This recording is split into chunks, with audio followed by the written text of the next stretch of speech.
नमस्कार दोस्तों, मैं मनवीर और आप देख रहे हैं life I study at home. तो जनरल साइंस में फिजिक्स में आपके लिए एक अच्छा सा टॉपिक लेके आया हूँ मैं आज, जो है ह्यूमन आईज, मानव नेत्र। देखिए मानव नेत्र क्या है। अब तो आपकी एक खुशखबरी ये भी है कि देखो रेलवे की डेट भी आ गई है, तो फिजिक्स उसमें बहुत क्वेश्चन आते हैं। एक एक टॉपिक आपके लिए इम्पोर्टेंट है और ध्यान से आपको पढ़ना है। देखिए मानव नेत्र के बारे में जानते हैं। मानव नेत्र क्या है, पहले बात करेंगे मानव नेत्र के पार्ट्स क्या है, और उसके बाद बात करेंगे कि मानव नेत्र में दोष क्या क्या होते हैं, जैसे निकट दृष्टि दोष, दूर दृष्टि दोष और जरा दृष्टि दोष। तो पहले बात करेंगे मानव नेत्र के पार्ट कौन कौन से हैं। मानव नेत्र,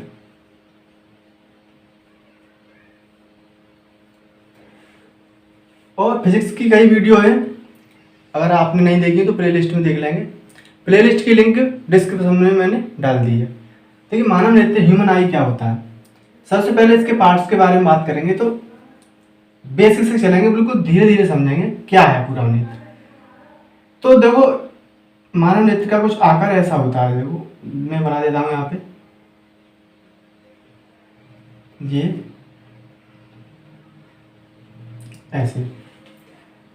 जैसे आपने टेनिस की बॉल देखी होगी, तो टेनिस की बॉल जो होती है, अगर आप उसको फाड़ेंगे तो उस पर लेयर निकलेगी। जैसे ऊपर से एक लेयर उतारी, फिर दूसरी लेयर, फिर तीसरी लेयर, वो लेयरों में होती है, परतें होती है उसमें कई। ऐसे ही तुम्हारा जो नेत्र होता है उसमें होती है। क्या होता है, ये जो है मानव नेत्र की सबसे बाहरी परत, आउटरमोस्ट जो लेयर है, ये इसको बोलते हैं स्क्लेरा। क्या बोलते हैं, स्क्लेरा। ये क्या है sclera, outermost cell. Outermost layer है ये। अच्छा, ये स्क्लेरा मैंने इंग्लिश में लिखा है, तो देखो एग्जाम में क्या होता है, इसके ज्यादातर नाम जो आते हैं वो इंग्लिश में ही लिखे आते हैं। बेटर है कि आप इंग्लिश में इनको याद करें। अगर इसे हिंदी में लिखेंगे तो हिंदी में भी ये स्क्लेरा ही लिखा जाएगा। तो स्क्लेरा ही याद रखना है, क्योंकि अगर हिंदी भी याद करेंगे तो एग्जाम जो होता है उसमें इंग्लिश और हिंदी दोनों में आता है, तो इंग्लिश का सही माना जाता है, इंग्लिश में याद कर रखना सही रहेगा।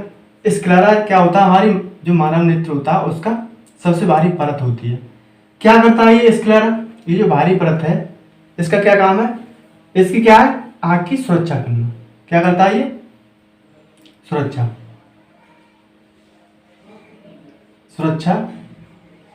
प्रदान करना, इसका काम क्या है, सुरक्षा प्रदान करता है। और देखो यहाँ पे कुछ ऐसा होता है उभार, कहाँ पे, यहाँ पे ये उभार होता है, आंख में क्या होता है, उभार। इसे क्या बोलते हैं, ये जो उभार है इसे बोलते हैं कॉर्निया। क्या बोलते हैं, कॉर्निया। ये है कॉर्निया, हिंदी में कॉर्निया। ये क्या है, कॉर्निया।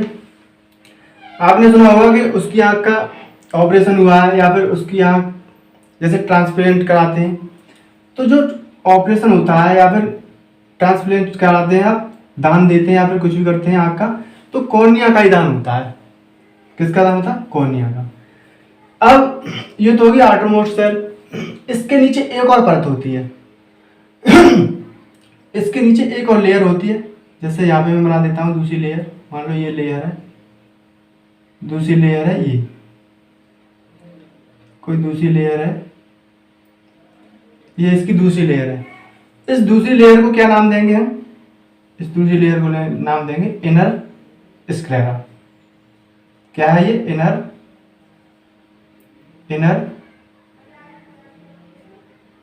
स्क्लेरा। ये है इनर स्क्लेरा। इसका दूसरा नाम, इसे कोरोइड भी कहते हैं। क्या कहते हैं, इसे कोरोइड भी कहते हैं। क्या कहते हैं, कोरोइड भी कहते हैं। ये जो परत होती है वो किससे बनी होती है, ब्लैक टिश्यू से। किससे बनी होती है, काले ऊतक, ब्लैक ब्लैक टिश्यू से बनी होती है ये, काले ऊतक। किससे बनी होती है? काले ऊतक से। एक एक पॉइंट इंपोर्टेंट है, याद रखना है। अब बात करते हैं, देखो यहाँ पे कुछ मसल्स होते हैं इसके, ऐसे ये यहाँ पे मसल्स होती हैं। इनको क्या कहते हैं? ये जो मसल्स हैं इन्हें बोलते हैं सिलेरी मसल्स। क्या बोलते हैं? Ciliary ciliary ciliary muscles. क्या बोलते हैं इन्हें? सिलेरी मांसपेशी, सिलेरी मसल्स हैं। अच्छा, ये दूसरी परत होगी। इसके नीचे एक और लाइट सेंसेशन पार्टिकल होते हैं जो प्रकाश को सेंस करते हैं। जैसे ऐसे यहाँ पे ये होते हैं लाइट सेंसेशन पार्टिकल जो प्रकाश को सेंसेशन करते हैं, ऐसे यहाँ पे। क्या है ये? इसका जो नाम है वो क्या है? इसी को क्या बोलते हैं? ये जो ऐसे बनाया है ये है रेटिना। क्या है? रेटिना। क्या है ये? रेटिना। जो प्रतिबिंब बनता है वो किस पे बनता है? रेटिना पर ही बनता है। ये क्या है? रेटिना। समझ रहे हैं बात को? एक एक पॉइंट बहुत ही अच्छा है। देखो ये जो होती है सिलेरी मसल्स, इसके बीच में हमारा क्या होता है? लेंस। क्या होता है? लेंस। लेंस कुछ इस टाइप का होता है। ये क्या है? Human lens. Human eye lens. Human eye lens. Lens कौन सा होता है? कॉनकेव होता है या कॉन्वेक्स होता है? तो ये जो लेंस होता है ह्यूमन आई का वो कॉन्वेक्स लेंस होता है। कौन सा होता है? Convex lens. कौन सा लेंस होता है? कॉन्वेक्स लेंस होता है। और यहां पे कुछ इस तरह का होता है, देखो यहां पर ऐसे। ये क्या है? ये इसको बोलते हैं आइरिस। ये जो है इसको क्या बोलते हैं? आइरिस। क्या है ये? आइरिस। आइरिस का काम क्या होता है? बात करेंगे। देखो आइरिस क्या करता है। आइरिस के बीच में ये आपको जगह दिख रही है, ये जो जगह है ये क्या है? ये जो जगह है इसको बोलते हैं प्यूपिल। क्या है ये? प्यूपिल। ये है प्यूपिल। यहां तक समझ गए? अच्छा, ये है प्यूपिल। देखो प्यूपिल क्या होता है? जैसे ये जो मैं आपको बता रहा हूं आंख है, अगर आप आंख को आप सामने से देखेंगे तो आपको केवल क्या दिखाई देगा? पुतली दिखाई देगी। पुतली के बीच में ये प्यूपिल दिखाई देगा, ये वाला। तो मैंने ये जो चित्र बता रहा हूं वो मैं इस तरह से बना रहा हूं कुछ। जैसे अगर मैं इधर खड़ा हो जाऊं ऐसे, तो इधर साइड से आप देखेंगे जब आंख को, तो जो दिखाई दे रहा है आपको ये इस साइड से, ये उस तरह से मैंने चित्र बनाया है एक एक पार्ट का। अब जो प्यूपिल होता है, तो प्यूपिल को अगर हम अलग बना के देखें तो प्यूपिल कुछ इस तरह का होता है। जैसे ये है, तो ये जो बाहरी लेयर है ये तो है आइरिस। क्या है? आइरिस। और ये जो अंदर है, अंदर वाला क्या है? प्यूपिल। जो प्यूपिल का साइज होता है वो बढ़ भी जाता है और घट भी जाता है। प्यूपिल का साइज क्या होता है? बढ़ भी जाता है और घट भी जाता है। जैसे बढ़ने का मतलब, अगर आप धूप में खड़े हैं तो धूप में क्या होता है? पूरे अमाउंट का प्रकाश तुम्हें वहां पे होता है। तो प्यूपिल का साइज क्या होता है? छोटा, क्योंकि वहां पे प्रकाश पूरी मात्रा में तुम्हें मिल रहा है, तो प्यूपिल छोटा हो जाएगा, जिससे कि उसे जितने प्रकाश की जरूरत है उतना मिल सके। एकदम आप क्या करें कि अंधेरे वाले कमरे में चले जाएं, तो क्या होगा वहां पे कि एक तरह से तुम्हें अंधेरा दिखाई देगा, उसमें कुछ भी दिखाई नहीं देगा। क्यों नहीं देगा? क्योंकि अभी अभी तुम कहाँ खड़े थे? धूप में।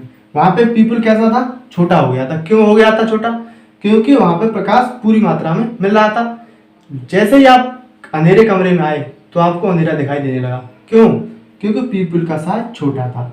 अब क्या होगा? कुछ टाइम लगेगा इसके प्यूपिल के साइज बड़ा होने में।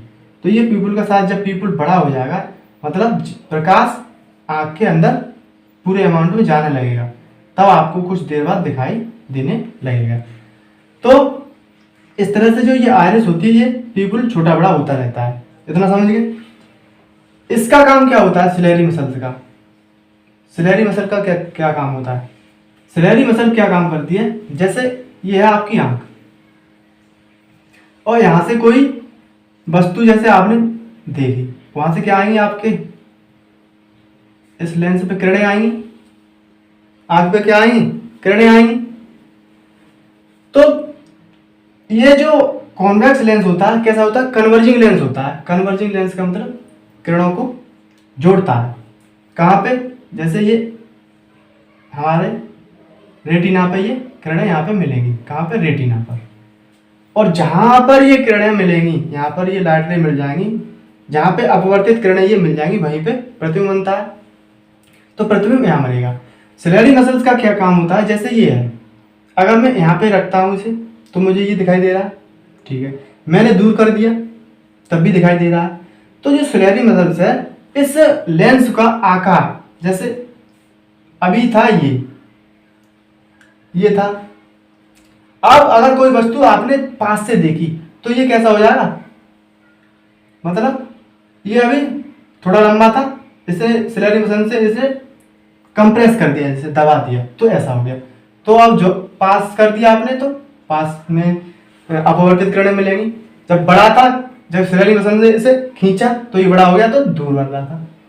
तो इसका काम इसको इलॉन्गेट करना, कंप्रेस करना, इलॉन्गेट करना, कंप्रेस करना, जिससे कि वस्तु आपको साफ दिखाई दे। लेकिन एक स्थिति ये आती है, क्या आती है कि जैसे जो नियर पॉइंट होता है, निकट बिंदु, वो क्या होता है? एक स्थिति ये आती है कि आपको वस्तु स्पष्ट दिखाई दे रही है। जब से आप बहुत पास लाएंगे और पास लाएंगे और पास लाएंगे तो एक स्थिति ये आई है कि आपको ये ब्लर दिखाई देगी, धुंधली हुई दिखाई देगी। क्यों? क्योंकि जो सिलेरी मसल्स है ये जितना ऐसे कंप्रेस कर पाएगी, इसकी कोई लिमिट होगी, उससे ज़्यादा कंप्रेस नहीं कर पाएगी, तो आपको वस्तु साफ दिखाई नहीं देगी। तो सिलेरी जो मसल्स है इसका काम क्या है? इसे कंप्रेस कर देती है, इसे इलॉन्गेट कर देती है, मतलब दबा देती है, संपीड़ित कर देती है और खींच देती है। तो जो नियर पॉइंट होता है आँख का वो कितना होता है? एक ह्यूमन जो हेल्थ आई होती है, स्वस्थ आई जो होती है हमारी आँख, हेल्थ जो एक यूथ की होगी, जिसमें कोई दोष नहीं होगा, उसका जो नियर पॉइंट होगा, निकट बिंदु होगा, वो कितना होगा? वो 25 सेंटीमीटर होगा। कितना होगा? 25 सेंटीमीटर।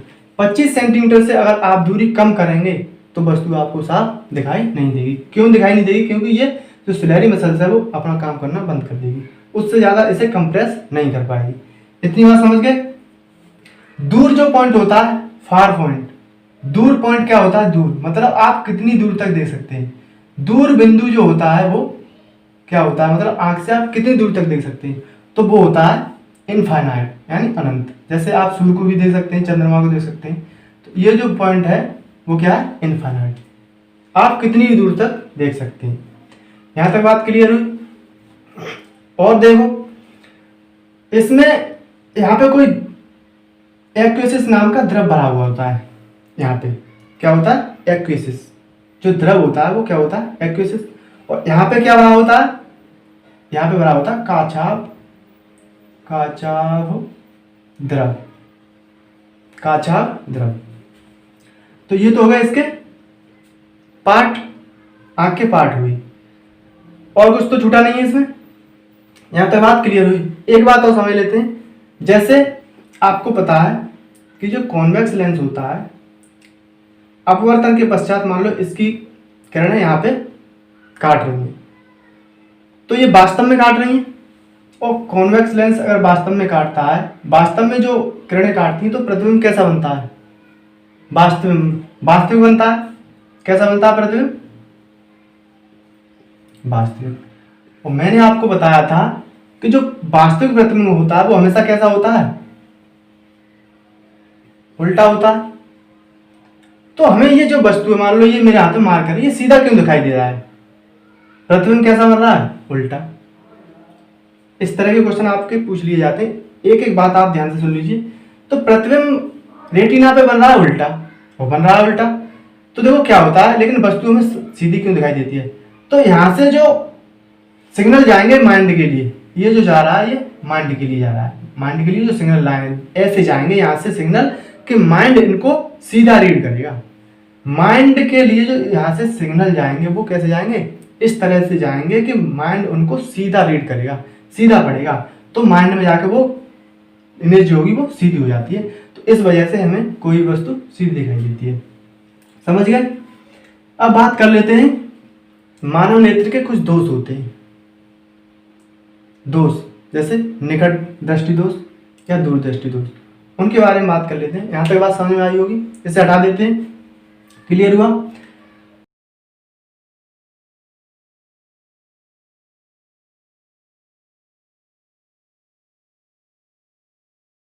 बना लेना है बिल्कुल ऐसे ही, एक बार में याद नहीं होता है तो दोबारा देख लेंगे वीडियो को, लेकिन याद रखना है इसके सारे पॉइंट। देखो इसके दोष क्या होते हैं, इसको हटा दें।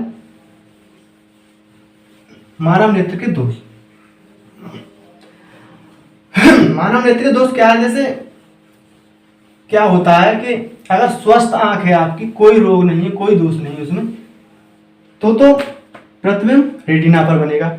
कुछ स्थिति में रेटिना के पीछे बन जाता है और कुछ कंडीशन में रेटिना के आगे बन जाता है, तो वस्तु आपको साफ नहीं दिखाई देती। देखो क्या होता है, तो हेडिंग डालेंगे मानव नेत्र के दोष।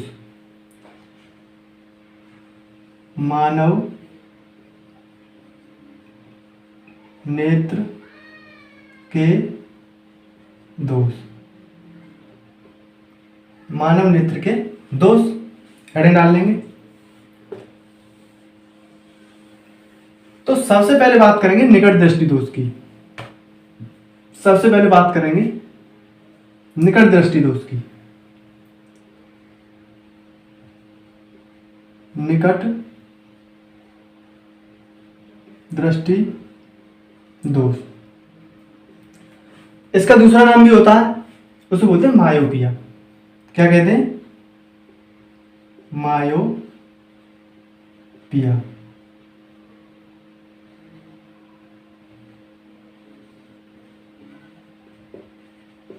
मायोपिया,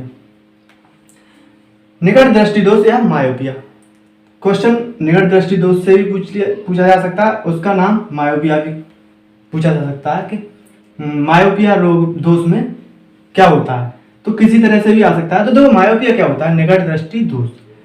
तो मायोपिया जो होता है निकट दृष्टि दोष, उसमें जैसे हमारी आंख ये होती है, ये है आंख और ये है इसका लेंस। तो जो इमेज बनती है एक स्वस्थ आंख में, कहां पे बनती है, रेटिना पर। कहां पे बनती है, रेटिना पर। अगर वास्तव में ये जो अपवर्तित किरणें हैं अगर रेटिना पर जाके मिल रही हैं, ये मैंने रेटिना बनाई है, रेटिना पर जाके मिल रही तो आपको वस्तु देगी साफ दिखाई। लेकिन निकट दृष्टि दोष में क्या होता है, निकट दृष्टि दोष, निकट दृष्टि दोष कहने का मतलब निकट वाली वस्तु तो दिखाई देगी, इसमें उल्टा होता है। ये जो लिखा हुआ है निकट दृष्टि दोष, निकट दृष्टि दोष में निकट की वस्तु साफ दिखाई देगी लेकिन दूर की वस्तु साफ दिखाई नहीं देगी। ये जो लिखा हुआ है उसका सेम उल्टा होता है।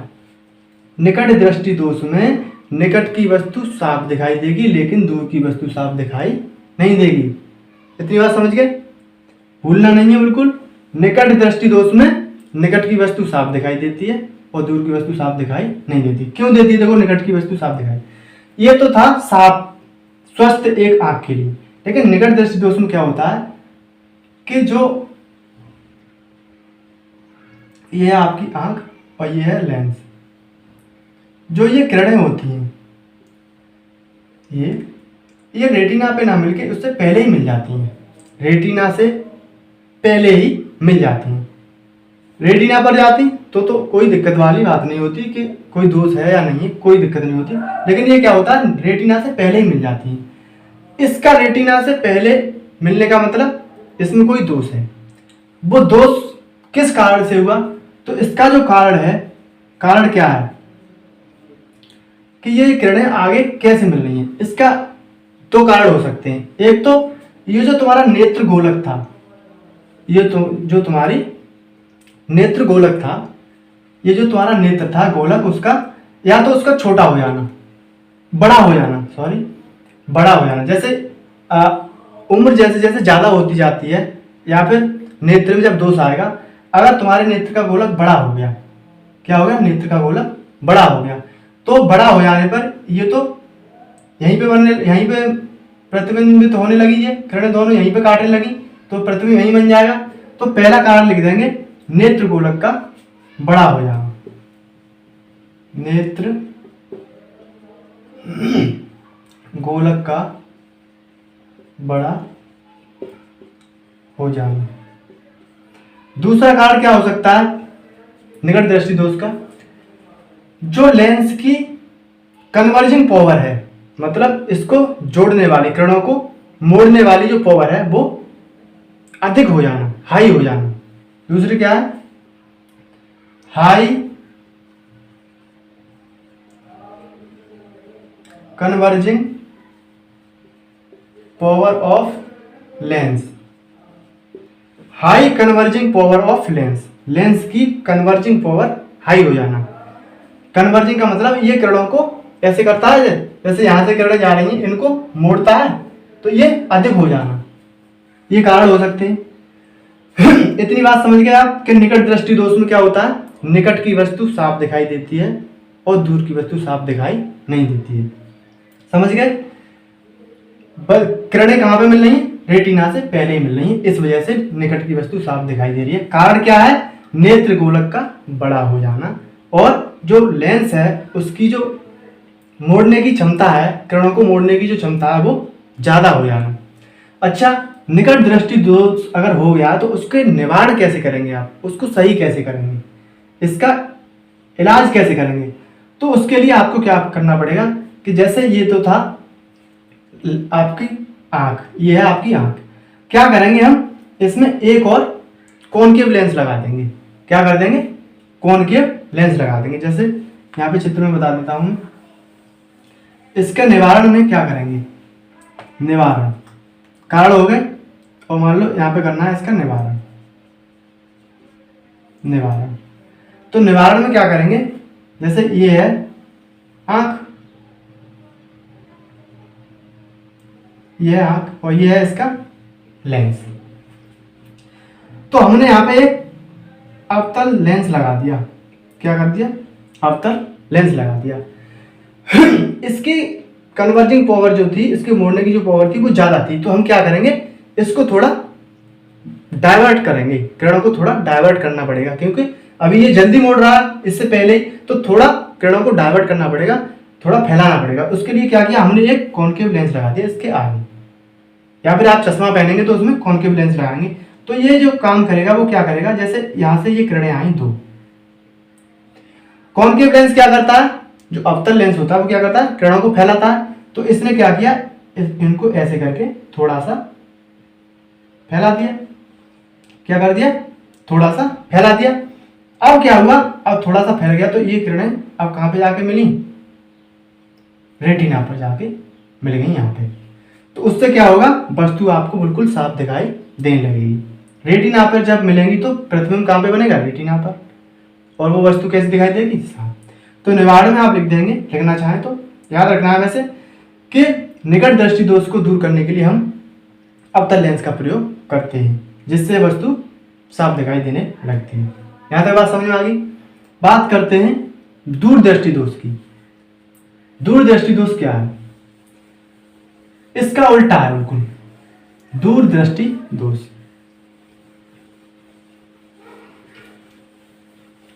सेशन अच्छा लग रहा है, समझ में आ रहा है तो सेशन को लाइक कर देंगे। बहुत इंपॉर्टेंट टॉपिक है आपका ये, परीक्षा में इससे संबंधित क्वेश्चन आ ही आते हैं। हेडिंग डाल लेते हैं दूर दृष्टि दोष। दूर दृष्टि दोष, दूसरा नाम है इसका हाइपर मेट्रोपिया। हाइपर मेट्रोपिया दूर दृष्टि दोष में क्या होता है, दूर की वस्तु तो साफ दिखाई देती है, जैसा लिखा हुआ है दूर दृष्टि दोष, उसका मतलब ये नहीं है कि दूर की वस्तु दोष है, मतलब दूरदृष्टि दोष है तो दूर की वस्तु दिखाई नहीं दे, ऐसा नहीं है, उल्टा होता है। दूरदृष्टि दोष में दूर की वस्तु साफ दिखाई देती है और पास की वस्तु साफ दिखाई नहीं देती है।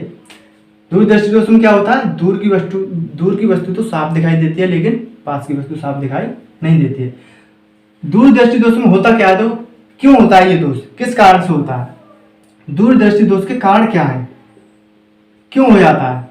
तो पहले तो देखो मैं एक चित्र बनाता हूं, उससे आप समझेंगे कि दूरदृष्टि दोष में दूर की वस्तु साफ क्यों दिखाई देती है। जैसे मैंने ये नेत्र का गोला बना लिया, ये नेत्र है और ये इसकी कॉर्निया है, यहाँ पे ये लेंस है। जब भी आप कोई वस्तु देखेंगे तो क्या होगा, ये जो अपवर्तित किरणें हैं वो रेटिना पे ना मिलके उसके पीछे जाके मिल रही हैं। कहाँ पे मिल रही हैं, उसके पीछे जाके। तो प्रतिबिंब हमें दूर की वस्तु वाला साफ दिखाई देगा लेकिन निकट वाला साफ दिखाई नहीं देगा। इसका क्या कारण है कि ये यहाँ पे जाके मिल रही है। इसके दो कारण हो सकते हैं, तीन भी हो सकते हैं। देखो इसका एक कारण तो ये है कि जो नेत्र गोलक है उसका छोटा हो जाना। पहला कारण क्या हो सकता है, नेत्र गोलक का, पहला कारण है नेत्र गोलक का छोटा हो जाना। पहला कारण क्या है, नेत्र गोलक का छोटा हो जाना।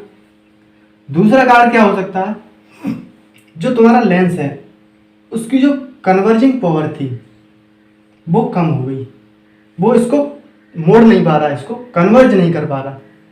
कहाँ पे जाके कर रहा है, दूर। तो कन्वर्जिंग पावर कम होना, लेंस की मोड़ने की क्षमता, किरणों को मोड़ने की क्षमता कम होना। अगर पावर जितनी हमें चाहिए कि रेटिना पे प्रतिबिंब बने, अगर उतनी होती तो ये किरणें यहाँ पे रेटिना पे मिल जाती। लेकिन क्या हुआ, उम्र अगर ज़्यादा हो जाती है या फिर नेत्र में कोई दोष आ जाता है, लेंस को कंप्रेस करने में, इलोंगेट करने में, मतलब इसे संपीड़ित करने में अगर कोई परेशानी आ जाती है तो ये किरणों को कन्वर्ज नहीं कर पाता है वो, और वो रेटिना के पीछे जाके मिल पाती हैं। तो इसके निवारण के लिए, इसको दूर करने के लिए, इस दोष को दूर करने के लिए हमें क्या करना पड़ेगा, तो इस दोष को अगर दूर करना है तो क्या करना पड़ेगा कि इसकी जो कन्वर्जिंग पावर है उसको थोड़ा बढ़ाना पड़ेगा कि ये दूर जाके ना मिलके रेटिना पर ही मिले। तो क्या करेंगे, हम लेंस को इस तरह से फिक्स करेंगे, किसमें, चश्मे में, कि ये दोनों किरणें रेटिना पर मिले। तो उसके लिए निवारण में क्या करेंगे, एक उत्तल लेंस लेंगे। क्या करेंगे, उत्तल लेंस। क्या करना पड़ेगा, एक उत्तल लेंस उस तरह से लगाना होगा कि दोनों अपवर्तित किरणें रेटिना पर मिले। तो ये है,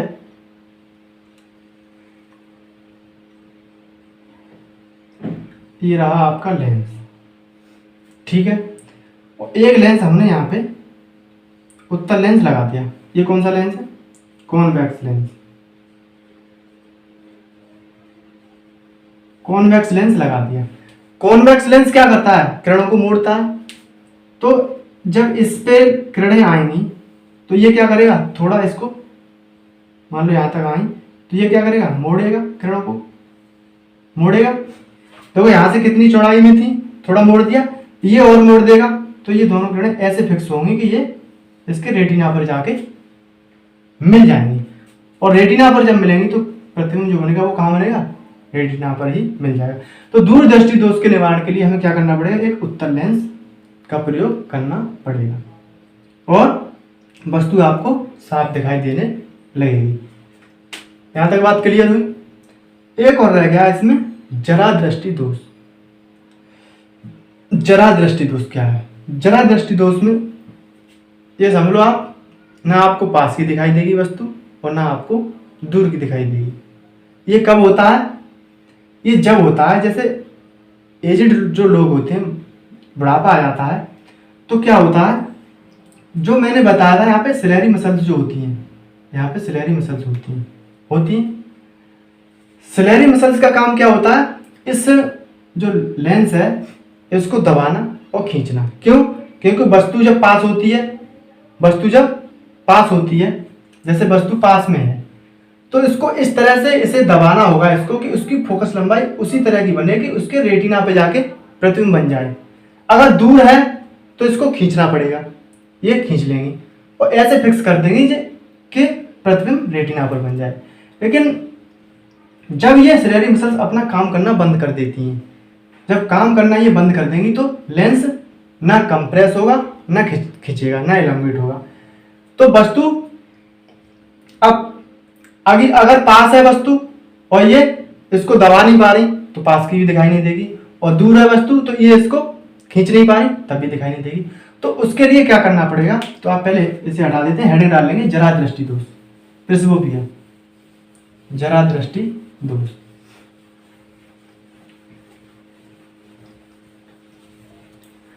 उम्मीद करता हूं समझ में आ रहा होगा। देखिए जरा दृष्टि दोष, प्रिस्बोपिया। जरा दृष्टि दोष में मैंने बता दिया पास का भी दिखाई नहीं देता है और दूर का भी दिखाई नहीं देता है। तो इसमें क्या करना होता है, इसके निवारण के लिए कारण मैंने बता दिया, क्यों नहीं दिखाई देता है मैंने बता दिया कि जो सिलेरी मसल्स होती हैं वो अपना काम करना बंद कर देती हैं, तो लेंस को दबा नहीं पाती, कंप्रेस नहीं कर पाती और खींच नहीं पाती हैं, जिससे हमें ना पास की वस्तु दिखाई देती है ना दूर की। तो उसके निवारण के लिए क्या करना होता है, बाईफोकल लेंस, उसका निवारण करने के लिए क्या करना होता है, बाईफोकल लेंस, दो फोकल मतलब दो फोकस वाला लेंस, उसमें दो फोकस होते हैं, वो लेंस का अगर आप यूज करेंगे तो आपको दिखाई देने लगेगा। कुछ नहीं है, इसका एक ही क्वेश्चन बनता है कि जरा दृष्टि दोष के निवारण के लिए हम किस लेंस का प्रयोग किया जाता है, तो बाईफोकल लेंस का। किसका, बाईफोकल लेंस का आप प्रयोग करेंगे। यहां तक बात समझ गए होंगे। तो मानव नेत्र और उसके जो दोस्त थे यहीं पे कंप्लीट होता है। नेक्स्ट नया टॉपिक लेके आएंगे आपके आरआरबी एनटीपीसी ग्रुप डी के लिए, बहुत इंपॉर्टेंट है ये, साइंस के क्वेश्चन उसमें बहुत आते हैं। अगर आपकी साइंस कंप्लीट है, समझो कि आप 50% तैयार है आपका सब कुछ, अगर आप इसे साइंस पूरी अगर कवर कर लेते हैं तो नेक्स्ट मिलेंगे। आज के लिए इतना ही, थैंक यू।